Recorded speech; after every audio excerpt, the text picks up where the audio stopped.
Now, in Castlegar, it is sunny, and at Selkirk College in Castlegar recently, there was a very interesting event. So a writing class at Selkirk College decided to put on an event, actually, I guess it wasn't that recently, it was in April, to celebrate the end of their second year of studies, and they really went all out. This was no ordinary student reading. They organized a fancy dinner as a fundraiser for PEN Canada, which is the international organization that supports writers persecuted by repressive governments. And so this evening had a special guest writer who couldn't be there because he's in jail in Iran, a sort of symbolic guest writer.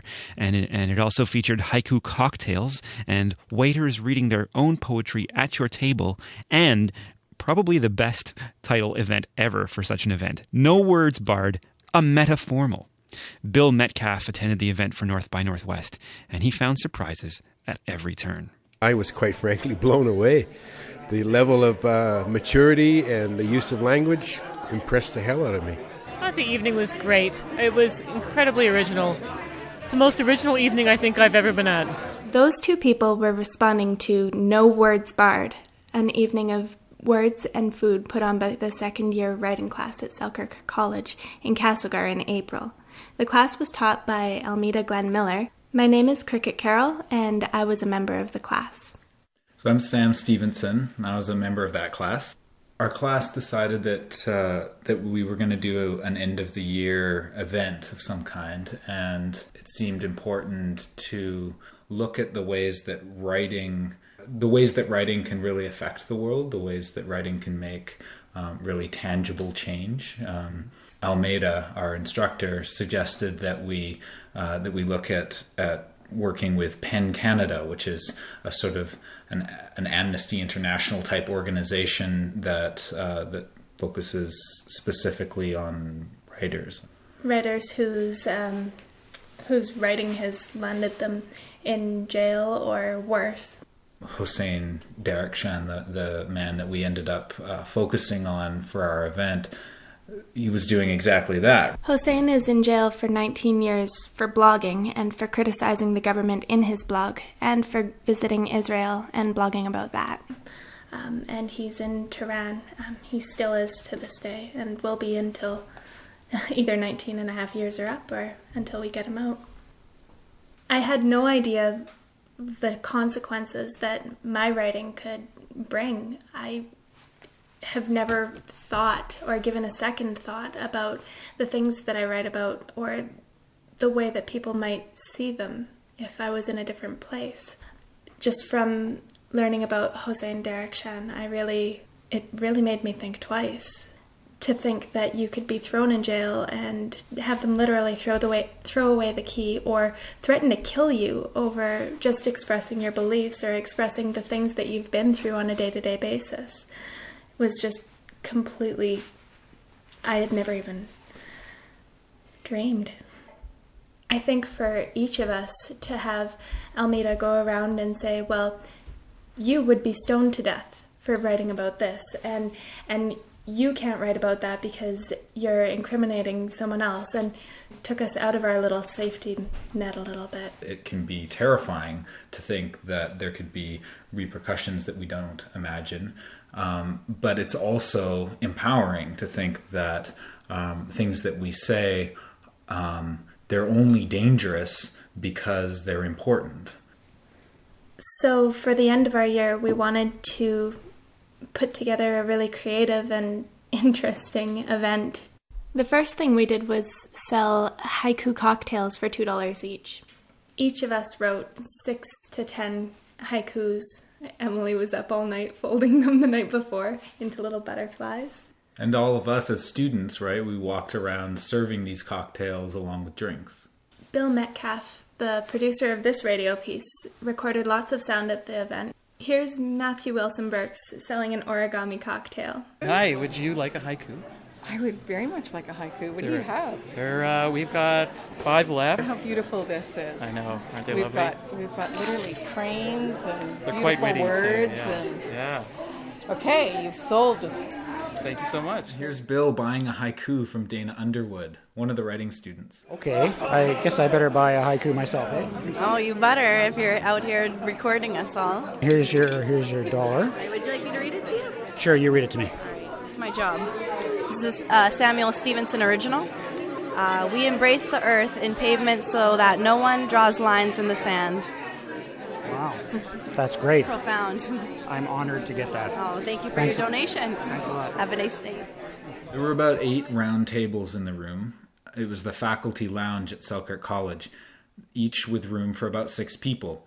We decorated the room in blacks and whites to represent words on a page. It looked very elegant.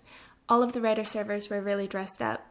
Our chapbooks were on display in the center of the room with photos and twinkling lights, and the food was really delicious.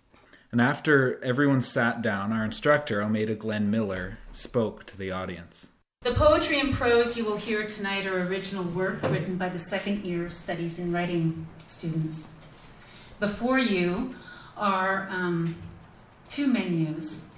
One menu offers you a selection of poetry, and another offers a selection of appetizers, main course, and dessert. Each table also comes with its own poet. Your poet will introduce him or herself to you in a minute. Everything you will hear tonight is original work, written over the last couple of years. And so at each of the tables around the room, there was an empty chair with a picture of Hossein Darakhshan on it. A young Canadian Iranian blogger who has been imprisoned in Tehran since 2008 for expressing his political views. Just reserving it for him and to remind us all that he wasn't able to participate, that he wasn't able to share his writing, and yet we were thinking about him. I was one of the performing waiters Almeida was talking about. Hi, everybody. My name's Samuel Stevenson, and I'm going to be your server for your appetizer course. And as you'll see, my name is under appetizers. So I'd like you, as a table, to decide which of these 3 poems you'd like me to recite for you. So the people at the table talked about it for a minute, made a decision, and Sam read his poem called Wolfskin and Shackles. Perhaps it's the fangs, or claws, or hairy back, but it can be tough to get any trust around here. I suppose it's not so simple to give none neither. That kind of thing happened at every table, each with a different poet server for each course of the meal. And while everyone was eating, student prose writers read to the whole room. Right, I'm Emily, said the girl, grinning. Oh my, Karen had quite literally met her maker. All these years she had been going through the scene in her mind. What she might say to the... I came to this with a sort of the expectation that, these will be new little writers and I'll have to be polite and all that stuff, but I was quite frankly blown away. The level of maturity and the use of language impressed the hell out of me. Our collective fears were realized when the skyscraping 60-year-old eunuch stepped into our proximity. She stood there momentarily with bangled arms akimbo before clapping her hands, demanding, without words, our undivided attention, and no one looked at her. Hijra is a special margin of Indian society, for they are the caste of the transgendered, seemingly born men or perhaps intersex. That was a story that was amazing. That was absolutely amazing. There was so much life and humor and, candor. Kaylin and I had been outside for the better part of the day, stacking firewood. Around dinner time, my sister and I got in a fight, and Kaylin started bawling. Mum came out in a heartbeat, flushed and white-lipped with anger at me for daring to disturb her writing. As she stood there in the doorway of the house with the belt in her hand and commanded me to get inside, something snapped inside of me, and for the very first time, I planted my size 4 feet into the wet, gravelly road outside the house, looked her dead in the eyes, and said, "No, Mum, I'm not going in there." Even as the words fell from my trembling 12-year-old lips, I wasn't quite sure I meant them. The belt in her hand swung gently from side to side, making my knees go wobbly. I thought the evening was great. It was incredibly original. It's the most original evening I think I've ever been at. It was a lot of fun. I think they had a lot of fun putting it together. Having a poet serve you and recite poetry was pretty cool. The food was great. The chapbooks are marvelous. I'm just inspired by the youthful creativity and the sense of play. I turned on my heels and I bolted, heading for our neighbor's house 100 yards away. I pounded on the door as hard as I could, my fist shaking so hard with fear that I knocked between knocks. My best friend's dad, Rick, opened the door, and I hurtled past him and into his living room, struggling to suck enough air into my lungs to explain. I think it's been really cool so far. It's really neat to see such a kind of professional event, I guess, put on by students. Then the door exploded open with a force strong enough to break the window next to it. It's heartbreaking. The freedom that we take for granted, and having that veil sort of lifted tonight through the prose and through the honesty of these writers, yeah, it's heartbreaking. And at the same time, it's delightful. It seemed like all of the things left unsaid between my mother and I rushed into my head at once, and the balloon just seemed so small, I couldn't fit it all in. So I settled for what I thought would mean the most to her in her next life, and to me left behind in this one. Dear Mum, I wrote, keep your promises. I love you. And then I let go.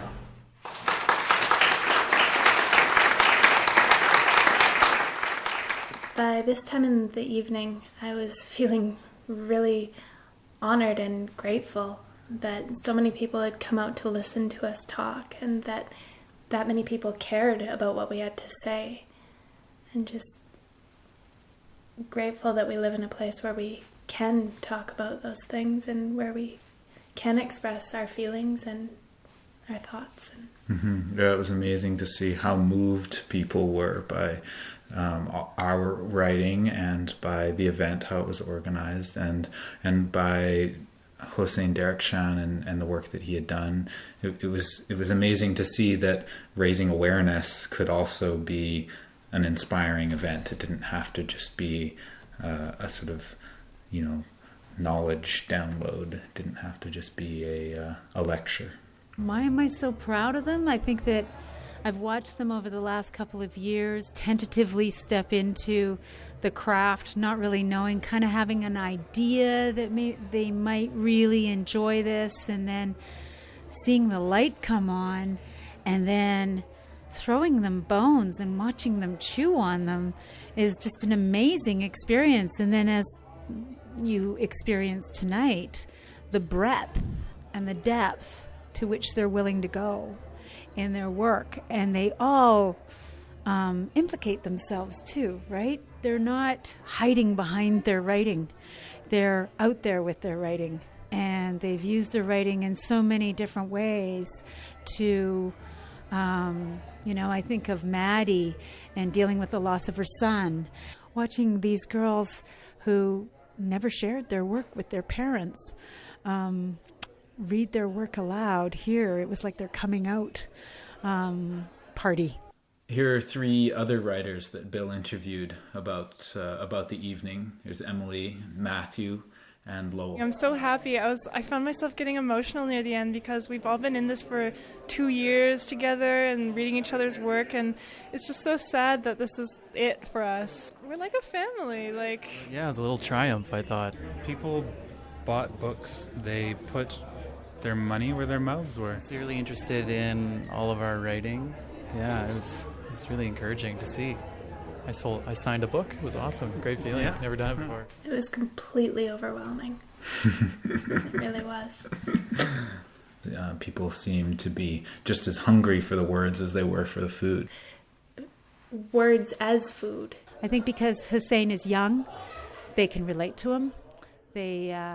And so that was another thing that we discussed in class as we were stitching the books together when they were beginning to look at their collections. As far as I'm concerned, I just think they all understand now what they're doing as a writer. And, all of us realize that you have to visit that question, why am I doing this?